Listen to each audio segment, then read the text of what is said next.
వసుధ పుణ్య ప్రాంగణమున మధువనౌ మందిరమున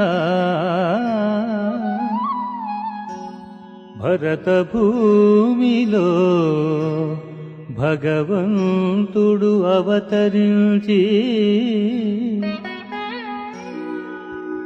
బ్రహ్మయైన భగీరథునిచే జ్ఞానగంగను ప్రవహింపజేసెను.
స్వాగతం సుస్వాగతం.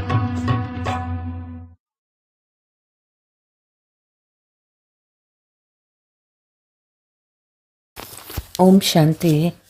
మధురమైన పిల్లలారా, స్వయాన్ని సంగమయుగ బ్రాహ్మణులుగా భావిస్తే సత్యయుగ వృక్షం కనిపిస్తుంది. మీరు అపారమైన ఖుషీలో ఉంటారు. ప్రశ్న: ఎవరు జ్ఞానంలో ఆసక్తి గల పిల్లలుగా ఉంటారో వారి గుర్తులు ఎలా ఉంటాయి? జవాబు: వారు పరస్పరంలో జ్ఞాన విషయాలే మాట్లాడతారు. ఎప్పుడూ పరచింతన చేయరు. ఏకాంతంలోకి వెళ్ళి విచారసాగర మథనం చేస్తారు. ప్రశ్న: ఈ సృష్టి డ్రామాలోని ఏ రహస్యాలను పిల్లలైన మీరే అర్థం చేసుకుంటారు? ఈ సృష్టి డ్రామాలో ఒక్క శివబాబా తప్ప ఏ వస్తువు సదా స్థిరంగా ఉండదు. పాత ప్రపంచంలోని ఆత్మలను కొత్త ప్రపంచంలోనికి తీసుకెళ్లేందుకు ఎవరైనా కావాలి. ఈ డ్రామా రహస్యం కూడా పిల్లలైన మీకే తెలుసు. ఓం శాంతి. ఆత్మీక పిల్లలకు పురుషోత్తమ సంగమయుగంలో వచ్చే తండ్రి అర్థం చేయిస్తూ ఉన్నారు. పిల్లలు తమను తాము బ్రాహ్మణులమని భావిస్తారు. స్వయాన్ని బ్రాహ్మణులమని భావిస్తున్నారా, లేక ఇది కూడా మర్చిపోతూ ఉన్నారా? బ్రాహ్మణులు తమ కులాన్ని ఎప్పుడూ మర్చిపోరు. మీకు కూడా మేము బ్రాహ్మణులమని తప్పకుండా గుర్తుండాలి. ఈ ఒక్క విషయం స్మృతిలో ఉన్న నావ తీరానికి చేరుతుంది. సంగమయుగంలో మీరు కొత్త కొత్త విషయాలు వింటారు. మీలో వాటి చింతన నడుస్తూ ఉండాలి. దాన్ని విచారసాగర మథనమని అంటారు. మీరు జ్ఞానులు, యోగులు. మీ ఆత్మలో మొత్తం జ్ఞానమంతా నింపబడుతుంది కనుక మీ నోటి నుండి రతనాలే వెలువడాలి. మేము సంగమయుగ బ్రాహ్మణులమని స్వయాన్ని భావించాలి. కొంతమంది ఇది కూడా అర్థం చేసుకోరు. ఒకవేళ స్వయాన్ని సంగమయుగ వాసులుగా భావిస్తే సత్యయుగ వృక్షము కనిపించాలి. అంతేకాక అపారమైన సంతోషం కూడా ఉండాలి. తండ్రి ఏం అర్థం చేయిస్తున్నారో దానిని మనస్సులో పునరావృతం చేస్తూ ఉండాలి. ఇప్పుడు మేము సంగమయుగంలో ఉన్నామనే విషయం కూడా మీకు తప్ప వేరే ఎవ్వరికీ తెలియదు. సంగమయుగంలోని చదువు కొంత సమయం కూడా తీసుకుంటుంది. నరుని నుండి నారాయణుడిగా అయ్యేందుకు, నరకవాసుల నుండి స్వర్గవాసులుగా అయ్యేందుకు చదువు ఇదొక్కటే. మేము దేవతలుగా స్వర్గవాసులుగా అవుతున్నామనే మాట గుర్తున్న సంతోషంగా ఉంటారు. సంగమయుగ నివాసులైనప్పుడే స్వర్గవాసులుగా అవుతారు. ఇంతకుముందు నరకవాసులుగా ఉన్నప్పుడు చాలా చెడు స్థితి ఉండేది.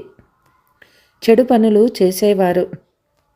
ఇప్పుడు వాటిని సమాప్తం చేయాలి. మనుషుల నుండి దేవతలుగా స్వర్గవాసులుగా అవ్వాలి. ఎవరు పత్ని అయినా మరణించినప్పుడు మీ యుగల్ ఎక్కడ ఉంది అని మీరు ప్రశ్నిస్తే స్వర్గవాసి అయిందని చెప్తారు.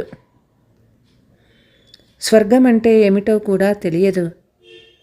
స్వర్గవాసిగా అయ్యి ఉంటే సంతోషించాలి కదా. ఇప్పుడు పిల్లలు మీకు ఈ విషయాలు తెలుసు.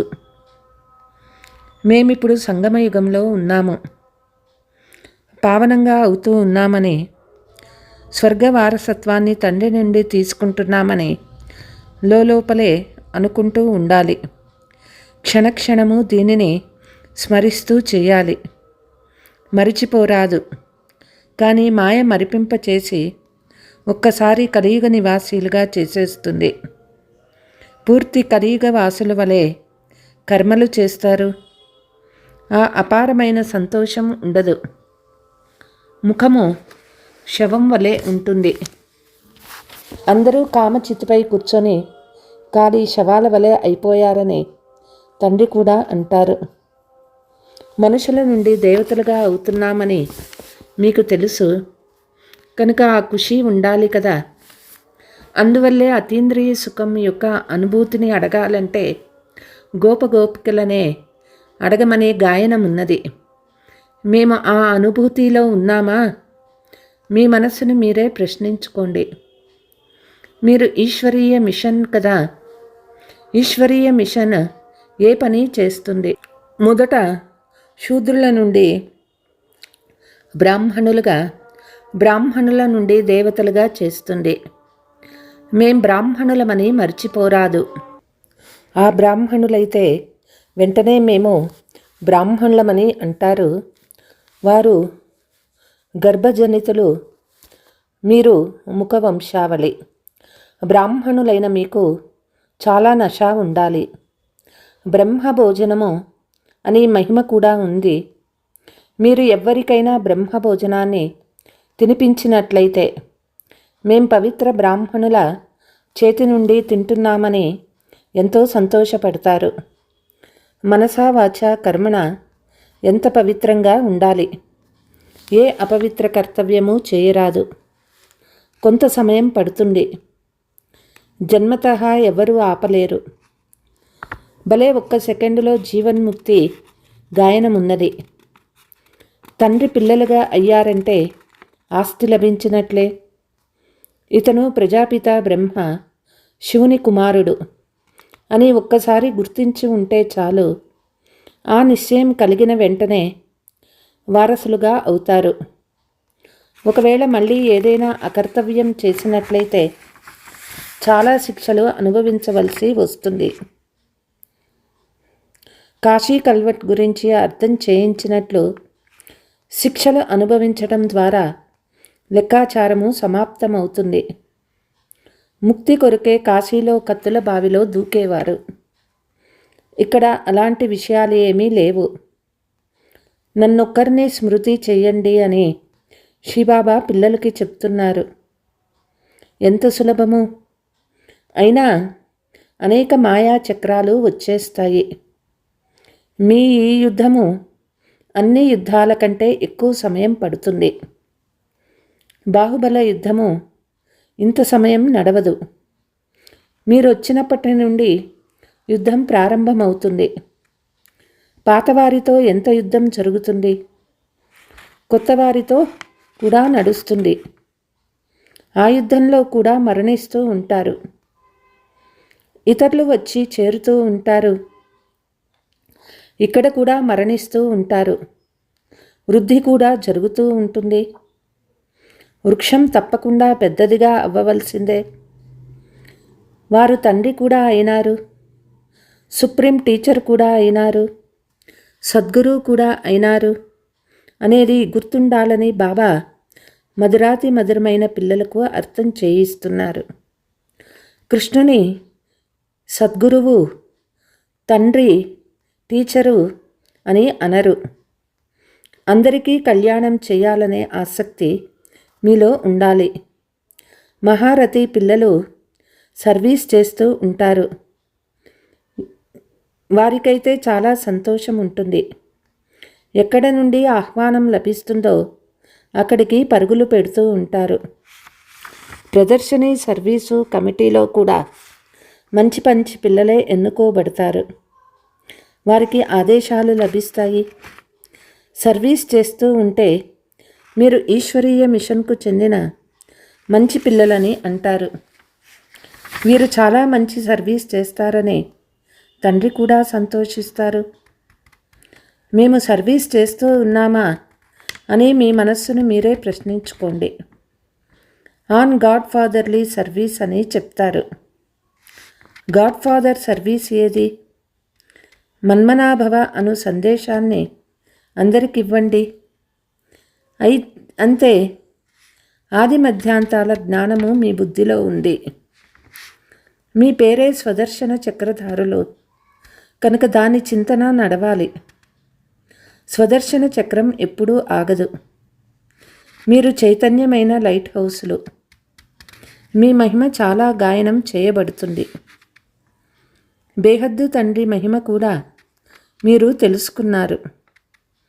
వారు జ్ఞానసాగర్లు, పతిత పావనులు. గీతా భగవంతుడు వారే జ్ఞానయోగాల బలం ద్వారా కార్యాన్ని చేయిస్తారు. ఇందులో యోగ బలం యొక్క స్వభావం చాలా ఉన్నది. భారతదేశ ప్రాచీన యోగము ప్రసిద్ధి అయినది. అది కూడా ఇప్పుడే నేర్చుకుంటూ ఉన్నారు. సన్యాసులైతే హఠయోగులు, వారు పతితుల్ని పావనంగా చేయలేరు. జ్ఞానము ఒక్క తండ్రి వద్ద మాత్రమే ఉంది. జ్ఞానము ద్వారా మీరు జన్మ తీసుకుంటారు. గీతను తల్లి తండ్రి అని అంటారు. మాతాపిత కదా. మీరు శివబాబా పిల్లలు, మరి మాతాపితలు కావాలి కదా. మనుషులు మాతాపితలనే గానం చేస్తారు, కానీ అర్థం తెలియదు. దీని అర్థం ఎంత గుహ్యమైనదో తండ్రి అర్థం చేయిస్తూ ఉన్నారు. గాడ్ ఫాదర్ అని అంటారు, మళ్ళీ మాత్పిత అని ఎందుకంటారు? సరస్వతి ఉంది, కానీ వాస్తవానికి సత్యసత్యమైన తల్లి పుత్రుడైన బ్రహ్మయే అని బాబా అర్థం చేయించారు. సాగరము మరియు బ్రహ్మపుత్ర మొట్టమొదట వీరి కలయికే జరుగుతుంది. బాబా ఇతనిలో ప్రవేశిస్తారు. ఇవి ఎంతటి సూక్ష్మమైన విషయాలు! చింతన చేసేందుకు ఈ విషయాలు చాలామంది బుద్ధిలో ఉండవు. తక్కువ పదవిని పొందేవారు పూర్తి తక్కువ బుద్ధి ఉంటుంది. స్వయాన్ని ఆత్మగా భావించమని వారి కొరకు తండ్రి మళ్ళీ మళ్ళీ చెప్తారు. ఇది సులభం కదా. ఆత్మలమైన మన తండ్రి పరమాత్మ నన్ను ఒక్కరినే స్మృతి చేసినట్లయితే వికర్మల వినాశనం అవుతాయని వారు ఆత్మలైన మీకు చెప్తూ ఉన్నారు. ఇది ముఖ్యమైన విషయము. మందబుద్ధి కలిగిన వారు పెద్ద విషయాలను అర్థం చేసుకోరు. కనుకనే మన్మనాభవ అని గీతలో కూడా ఉన్నది. బాబా స్మృతి యాత్ర చాలా కష్టమైనది. క్షణక్షణము మర్చిపోతాము, ఏదో ఒక పాయింట్పై ఓడిపోతాము అని అందరూ బాబాకు వ్రాస్తారు. ఇది మాయకు మరియు ఈశ్వరీయ సంతానానికి మధ్య జరిగే బాక్సింగ్. దీనిని గురించి ఎవరికీ తెలియదు. మాయపై విజయం పొంది కర్మాతీత స్థితిలోకి వెళ్ళాలని అర్థం చేయిస్తారు. మొట్టమొదట మీరు కర్మ సంబంధంలోకి వచ్చారు. అందులో వస్తూ వస్తూ మళ్ళీ మీరు అర్ధకల్పం తర్వాత కర్మ బంధనంలోకి వచ్చారు. మొట్టమొదట మీరు పవిత్ర ఆత్మలుగా వచ్చారు. సుఖ దుఃఖాలు కర్మబంధనం ఉండేది కాదు. తర్వాత సుఖ సంబంధంలోకి వచ్చారు. మేము సంబంధంలో ఉండేవారము, ఇప్పుడు దుఃఖంలో ఉన్నాము. మళ్ళీ తప్పకుండా సుఖంలో ఉంటామని కూడా ఇప్పుడు మీకు తెలుసు. కొత్త ప్రపంచం ఉన్నప్పుడు అధిపతులుగా ఉండేవారము, పవిత్రంగా ఉండేవాళ్ళము. ఇప్పుడు పాత ప్రపంచంలో పతితులుగా ఉన్నాము. మళ్ళీ మనమే దేవతలుగా అవుతాము కనుక ఇది గుర్తు చేసుకోవాలి కదా. తండ్రి చెప్తారు, నన్ను స్మృతి చేసినట్లయితే మీ పాపాలు నశిస్తాయి. మీరు నా ఇంటికి వచ్చేస్తారు. శాంతిధామం ద్వారా సుఖధామంలోకి వచ్చేస్తారు. మొట్టమొదట ఇంటికి వెళ్ళాలి. తండ్రి చెప్తూ ఉన్నారు, నన్ను స్మృతి చేసినట్లయితే మీరు పవిత్రంగా అవుతారు. పతిత పావనుడైన నేను మీరు ఇంటికి వచ్చేందుకు మిమ్మల్ని పవిత్రంగా చేస్తూ ఉన్నాను. ఇలా స్వయంతో మాట్లాడుకోవాల్సి ఉంటుంది. దాదాపు ఇప్పుడు చక్రము తప్పకుండా పూర్తి అవుతుంది. మేము ఎన్ని జన్మలు తీసుకున్నామో పతీతు నుండి పావనంగా చేసేందుకు తండ్రి వచ్చారు. యోగ బలంతోనే పావనంగా అవుతాము. యోగ బలం చాలా ప్రసిద్ధమైనది. ఇది తండ్రే నేర్పించగలరు. ఇందులో శరీరం ద్వారా ఏమీ చేయవలసిన అవసరం లేదు. కనుక పూర్తి రోజంతా ఈ విషయాల గురించి మథనం నడవాలి. ఏకాంతంలో ఎక్కడైనా కూర్చొని లేక వెళ్ళండి. బుద్ధిలో ఇదే నడుస్తూ ఉండాలి. ఏకాంతం చాలా ఉంది. ఇంటి పైకప్పు పైకి వెళ్ళేందుకు భయపడాల్సిన అవసరం లేదు. మొదట మీరు మురళి విని తర్వాత పర్వతం పైకి వెళ్ళేవారు. విన్నదానిని గురించి చింతన చేసేందుకు అక్కడ పోయి పైకి వెళ్ళి కూర్చునేవారు. జ్ఞానంలో ఆసక్తి ఉన్నవారు జ్ఞాన విషయాలే మాట్లాడుకుంటారు. జ్ఞానము లేకుంటే పరచింతన చేస్తూ ఉంటారు. ప్రదర్శనలో మీరు ఎంతమందికి ఈ మార్గాన్ని తెలుపుతారు? మన ధర్మం చాలా సుఖం ఇచ్చేదని అర్థం చేసుకున్నారు. ఇతర ధర్మాల వారికి కేవలం తండ్రి స్మృతి చేయండి అని అర్థం చేయించాలి. వీరు ముసల్మానులు, నేను ఫలానా అని భావించరాదు. ఆత్మని చూడాలి. ఆత్మకే అర్థం చేయించాలి. ప్రదర్శనలో అర్థం చేయిస్తూ ఉంటే నా సోదర ఆత్మకు అర్థం చేయిస్తున్నానని అభ్యాసం అవుతుంది. ఇప్పుడు మనకి తండ్రి నుండి వారసత్వం లభిస్తుంది. స్వయాన్ని ఆత్మగా భావించి సోదరులకు జ్ఞానాన్ని ఇస్తారు. ఇప్పుడు తండ్రి వద్దకు పదండి. చాలా సమయం విడిపోయి ఉన్నారు. అది శాంతిధామము. ఇక్కడ ఎంత దుఃఖము, అశాంతి మొదలైనవి ఉన్నాయి. తండ్రి చెప్తూ ఉన్నారు, స్వయాన్ని ఆత్మగా భావించే అభ్యాసం చేసినట్లయితే నామరూప దేహాలన్నీ మర్చిపోతారు. ఫలానా వారు ముసల్మానులు అని ఎందుకు భావిస్తారు? ఆత్మగా భావించండి, అర్థం చేయించండి. ఈ ఆత్మ మంచిదా లేక చెడ్డదా అర్థం చేసుకోగలరు.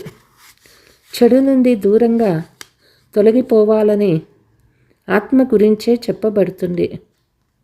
ఇప్పుడు మీరు బేహద్దు తండ్రి పిల్లలు. ఇక్కడ పాత్రను అభినయించారు. ఇప్పుడు మళ్ళీ వాపస్ వెళ్ళాలి. పావనం అవ్వాలి. తండ్రిని తప్పకుండా స్మృతి చేయాల్సి వస్తుంది. పావనంగా అయితే పావన ప్రపంచానికి అధికారులుగా అవుతారు. ప్రతిజ్ఞ చేయవలసి ఉంటుంది. తండ్రి కూడా ప్రతిజ్ఞ చేయమని అంటారు. బాబా యుక్తి కూడా తెలుపుతారు. ఆత్మలైన మీరు సోదరులు.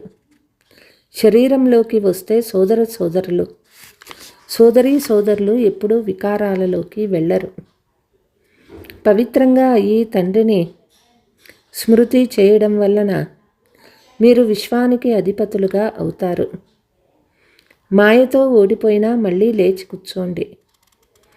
ఎంత బాగా నిల్చుకుంటే అంత ప్రాప్తి అవుతుంది. లాభ నష్టాలుంటాయి కదా. అర్ధకల్పం జమ అవుతుంది. మళ్ళీ రావణ రాజ్యంలో నష్టమైపోతుంది. లెక్కాచారం కదా. గెలవడం అంటే జమ, ఓడిపోవడం అంటే నష్టము.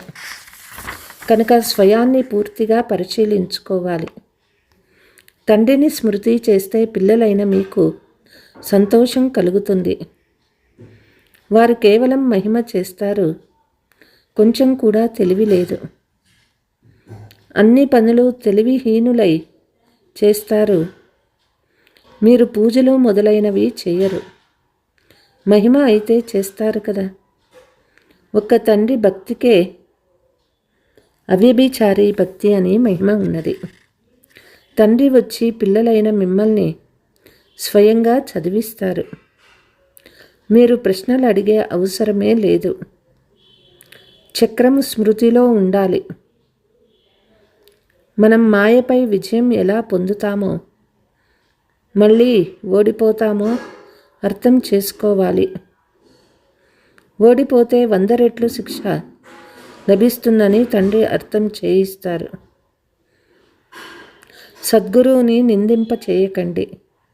తండ్రి చెప్తూ ఉన్నారు, కేవలం స్వర్గంలో స్థానం లభించదు. ఇది సత్యనారాయణ కథ. దీనిని గురించి ఎవ్వరికీ తెలియదు. గీతను సత్యనారాయణ కథను వేరు చేశారు. నరుని నుండి నారాయణుడిగా అయ్యేందుకు ఈ గీత ఉన్నది. తండ్రి చెప్తూ ఉన్నారు, నేను మీకు నరుని నుండి నారాయణుడిగా అయ్యే కథను వినిపిస్తాను. దీనిని గీత అని కూడా అంటారు. అమరనాథుని కథ అని కూడా అంటారు. 3వ నేత్రాన్ని ఆ తండ్రే ఇస్తారు. మనం దేవతలుగా అవుతామని మీకు తెలుసు కనుక గుణాలు కూడా తప్పకుండా కావాలి. ఈ సృష్టిలో ఏ వస్తువు సదా స్థిరంగా ఉండదు. సదా స్థిరంగా ఉండేవారు ఒక్క శివబాబా మాత్రమే. మిగిలిన వారంతా కిందకు రావాల్సిందే. కానీ వారు కూడా సంగమయుగంలో వచ్చి అందరినీ వాపస్ తీసుకువెళ్తారు. పాత ప్రపంచంలోని ఆత్మలను కొత్త ప్రపంచంలోకి తీసుకువెళ్ళేందుకు ఎవరో ఒకరు కావాలి కదా. డ్రామాలో ఈ రహస్యం అంతా ఉన్నది. తండ్రి వచ్చి పవిత్రంగా చేస్తారు. దేహదారులు ఎవ్వరినీ భగవంతుడని అనరు. ఈ సమయంలో ఆత్మకు గల రెక్కలు తెగిపోయాయి కనుక ఎగరలేరని తండ్రి అర్థం చేయిస్తారు. తండ్రి వచ్చి జ్ఞాన యోగాలని రెక్కలిస్తారు. యోగ బలంతో మీ పాపాలు భస్మమైపోతాయి. పుణ్యాత్ములుగా అవుతారు. మొట్టమొదట శ్రమ కూడా చేయాలి. తండ్రి మామేకం యాద్ కరో చార్ట్ పెట్టండి అని చెప్తారు. ఎవరి చార్ట్ బాగుంటుందో వారు వ్రాస్తారు. వారికి సంతోషం ఉంటుంది. అందరూ శ్రమ చేస్తారు. చార్ట్ వ్రాయకుంటే యోగం అనే పదును నిందదు. చార్ట్ వ్రాయడంలో చాలా లాభం ఉంది. చార్టుతో పాటు పాయింట్లు కూడా ఉండాలి. చార్టులో అయితే సేవ ఎంత చేశారు, స్మృతి ఎంత చేశారు రెండూ వ్రాస్తారు. పురుషార్థం ఎలా చేయాలి అంటే చివరిలో ఏ వస్తువు గుర్తుకు రాకూడదు. స్వయాన్ని ఆత్మగా భావించి పుణ్యాత్మగా అవ్వాలి. ఈ శ్రమ చేయాలి. అచ్చా, मीठे मीठे सिकीलते बच्चों प्रति मात पिता बाप दादा का याद प्यार और गुड मॉर्निंग. रूहानी बाप की रूहानी बच्चों को नमस्ते. हम रूहानी बच्चों की रूहानी मात पिता बाप दादा को याद प्यार गुड मॉर्निंग नमस्ते नमस्ते. ధారణ: ఏకాంతములో జ్ఞాన మనన చింతన చేయాలి. స్మృతి యాత్రలో ఉంటూ మాయపై విజయాన్ని పొంది కర్మాతీత స్థితిని పొందుకోవాలి. ఎవరికైనా జ్ఞానాన్ని తెలియచేసే సమయంలో మేము సోదర ఆత్మకు జ్ఞానం ఇస్తూ ఉన్నామని బుద్ధిలో ఉండాలి. నామరూప దేహాలను మరిచిపోవాలి. పావనలగుటకు ప్రతిజ్ఞ చేసి పావనులై పావన ప్రపంచానికి యజమానులవ్వాలి.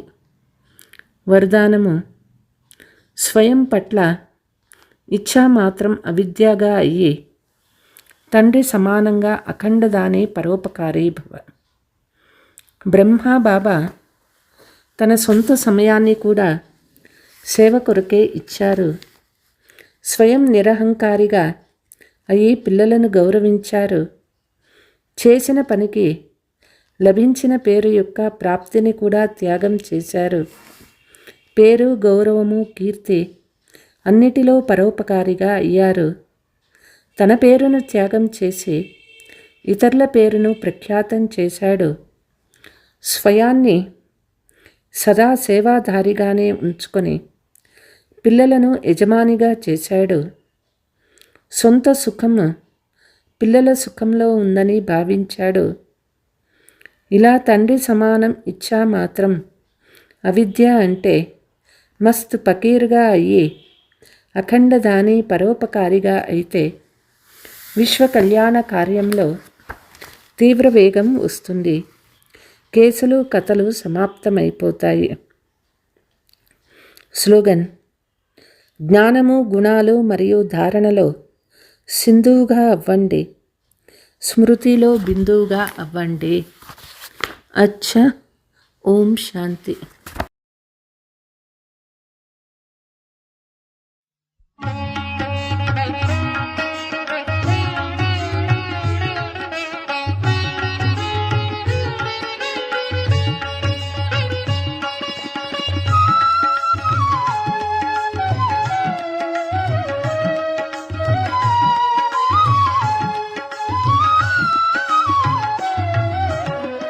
సంగమయుగము సద్గతి యుగము కల్పకల్పాంతమున పావన యుగము.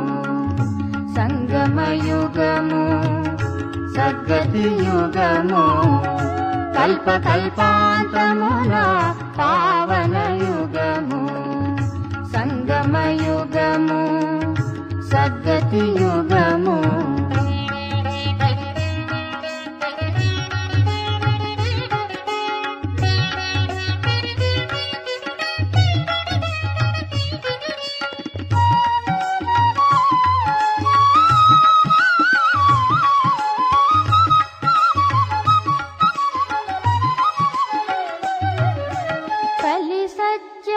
యుగముల మధ్యన మధువనములో మహాజ్యోతి వెలిగి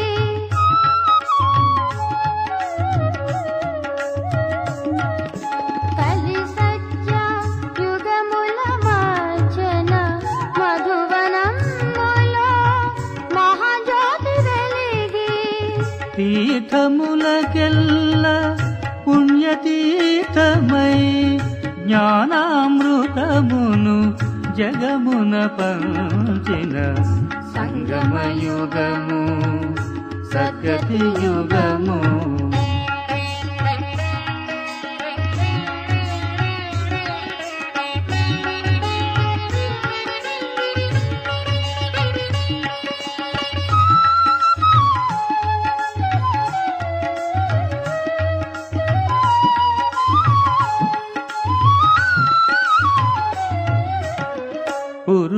పురుషోత్తమునిగా బ్రహ్మను చేసి రాజయోగము నేర్పిన యుగము.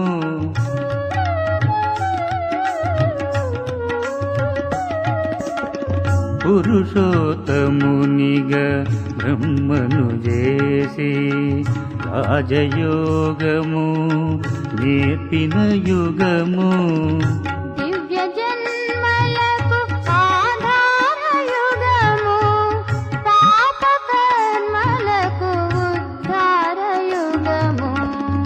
సంగమయుగము సద్గతి యుగము.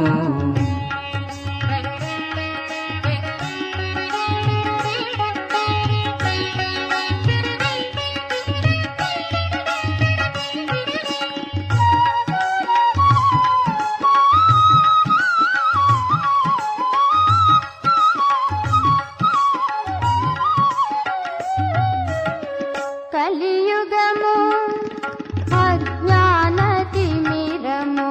సంగమయుగము దివ్య తేజము.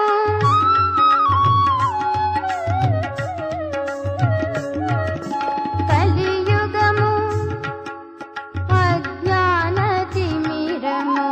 సంగమయుగము దివ్య తేజము. ఆత్మ పరమాత్మల మధురానుభూతులు సద్గురు తండ్రి పాలించిన యుగము. సంగమయుగము సద్గతి యుగము.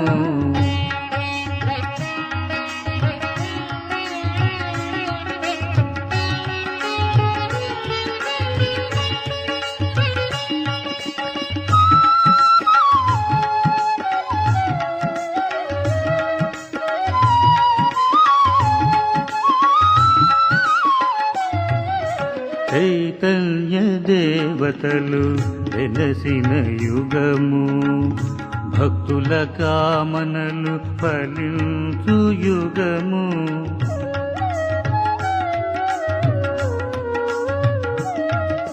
చైతన్య దేవతలు వెలసిన యుగము భక్తుల కామనలు ఫలించు యుగము ముక్తి జీవన్ ముక్తి సమకూరు యుగము సంబరాల పరవాల సంగమ యుగము సంగమ యుగము సద్గతి యుగము కల్ప కల్పాంతమున పావన యుగము సంగమ యుగము సద్గతి యుగము కల్ప కల్పాంతమున పావన యుగము సంగమ యుగము సద్గతి యుగము